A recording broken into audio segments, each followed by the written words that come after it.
I am Kesten Rono, and today is day 114 of the Course in Miracles, of our curiosity to see life differently, of our curiosity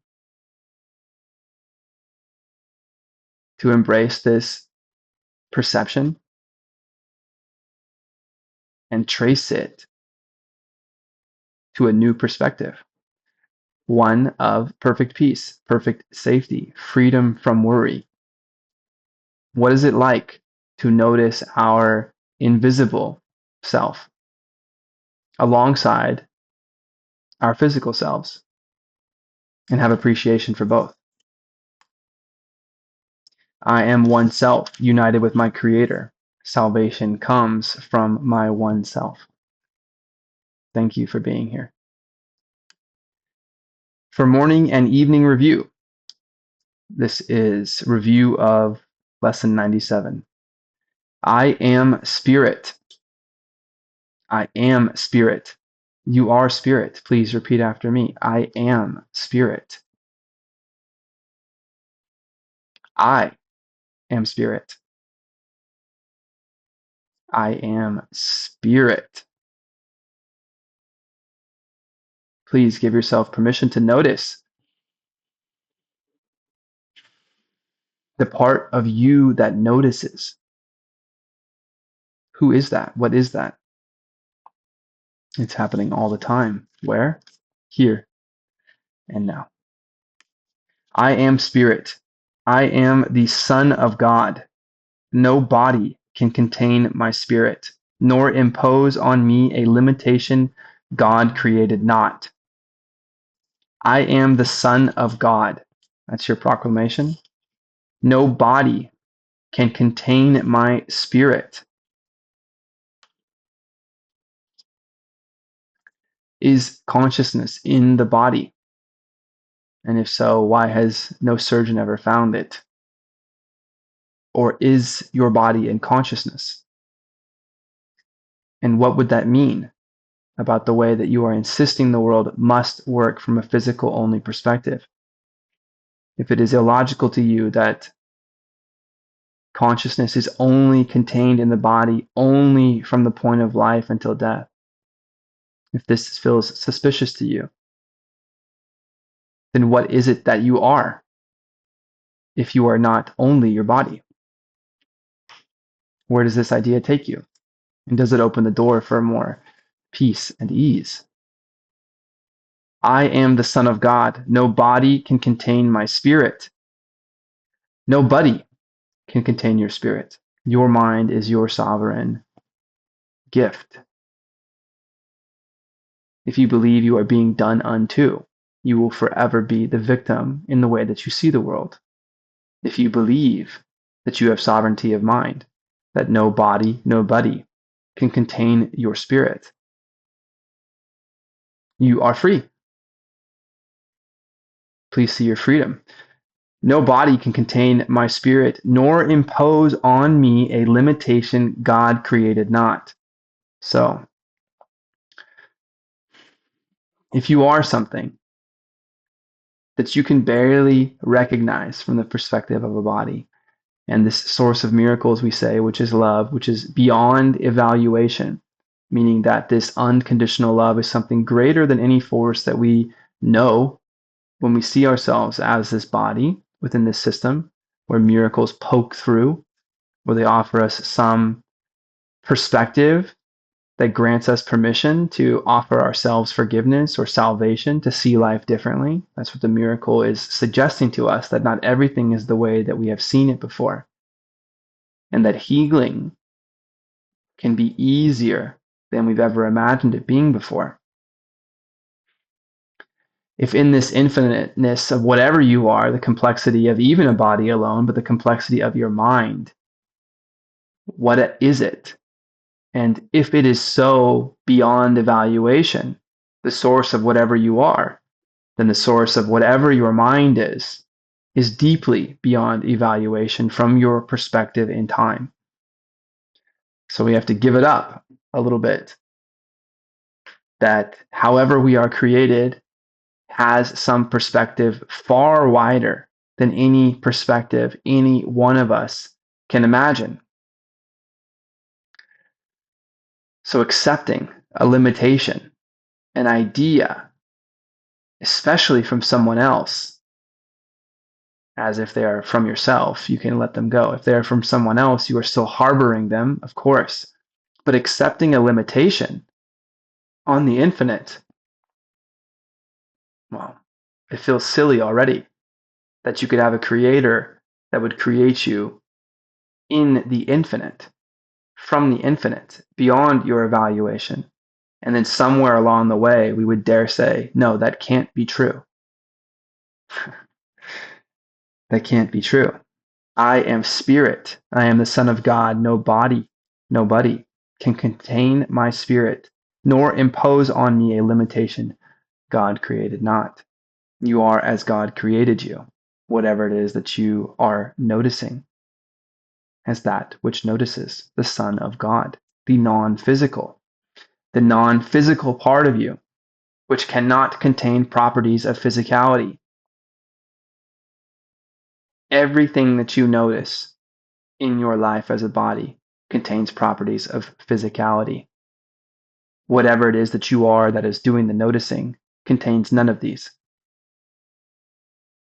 There is no fear of death for you as the Spirit. Please repeat after me one more time. I am Spirit.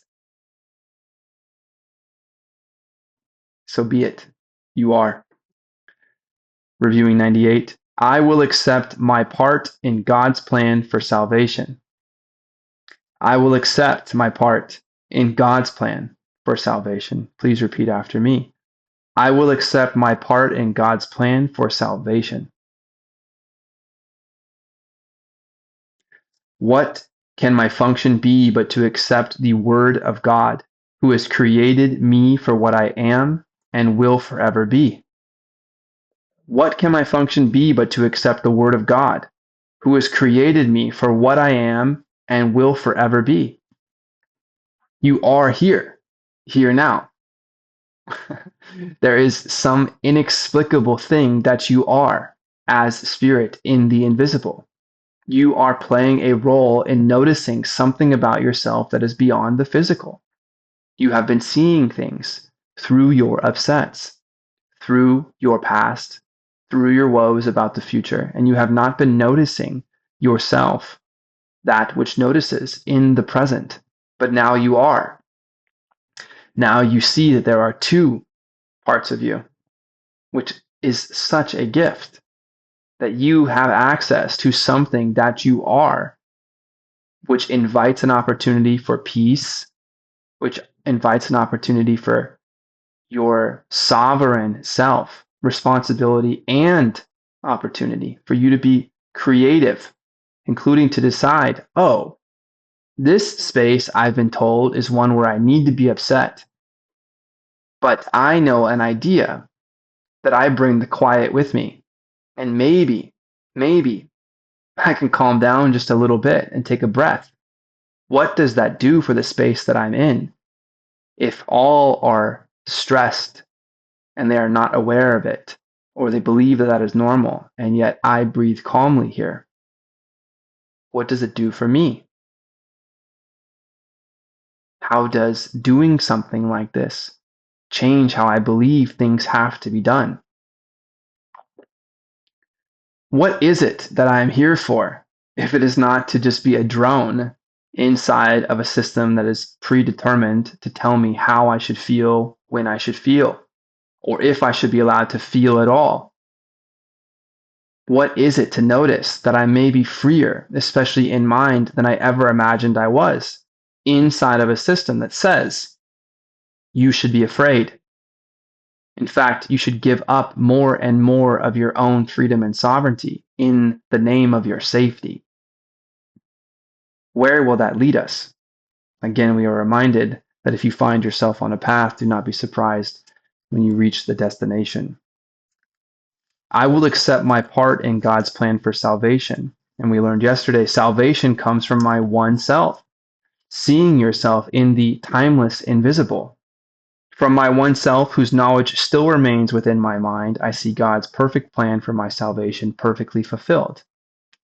You're beyond time, beyond physicality, and this connection to ourselves, whatever that feels like, whatever we notice in that space from a place of time and space, whatever that is, innately knows the eternal realm of knowledge.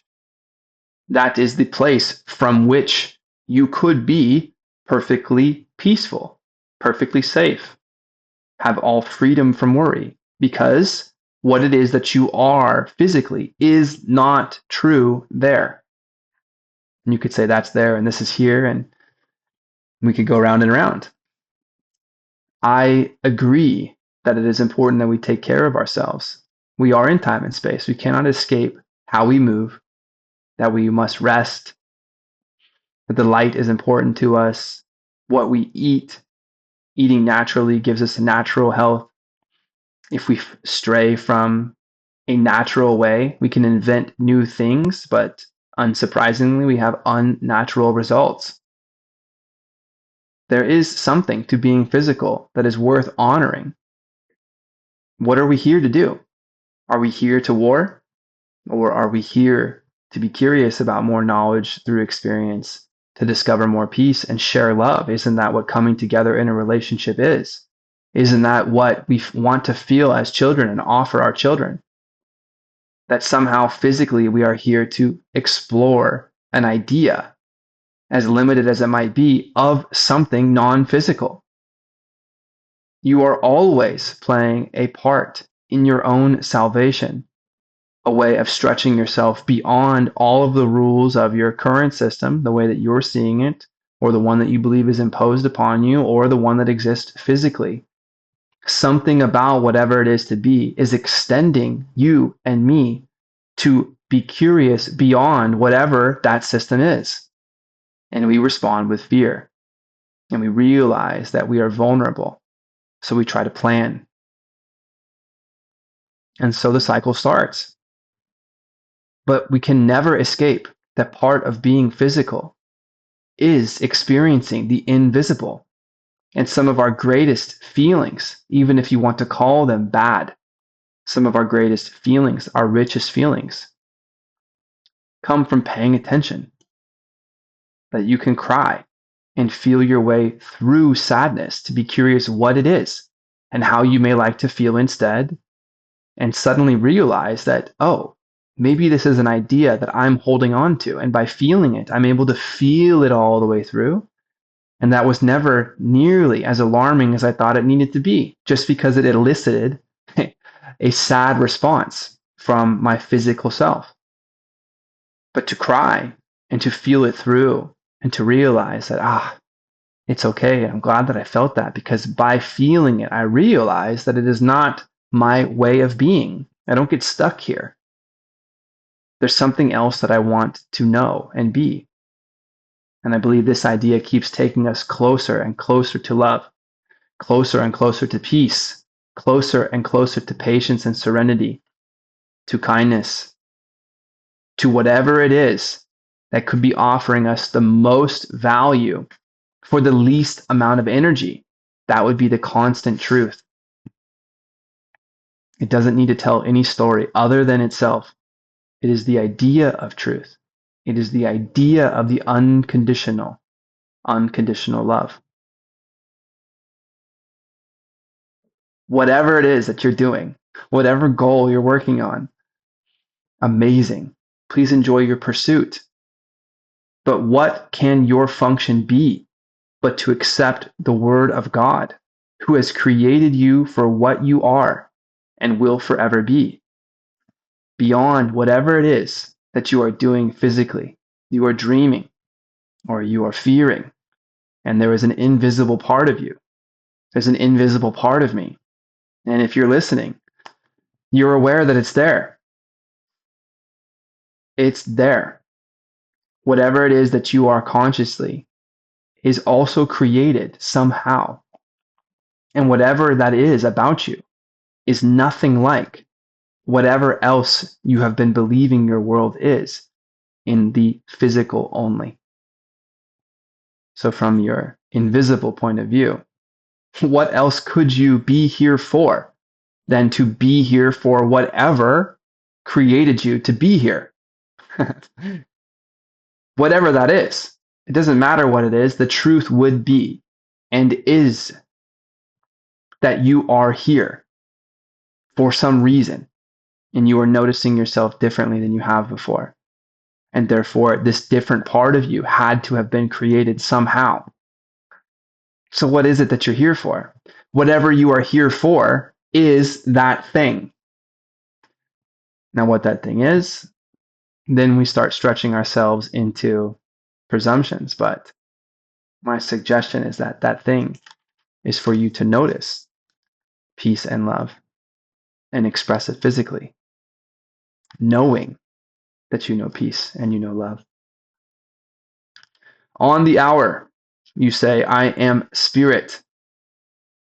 On the half hour, you say, I will accept my part in God's plan for salvation. And if you forget, you just pick it back up again. If you skipped it when you knew better, may you go back and try it on again with more ease. Please, before you go to bed and when you wake up, try on each one of these ideas. I am spirit, and I will accept my part in God's plan for salvation. And then remind yourself about these ideas as you go about your day where these reminders otherwise would not be. That is you creating an idea in your mind and saying, how do I perceive this world around me once I also include this idea that I am spirit? I am Kesten Rono. I am oneself, united with my creator, gratefully physical, and I am spirit.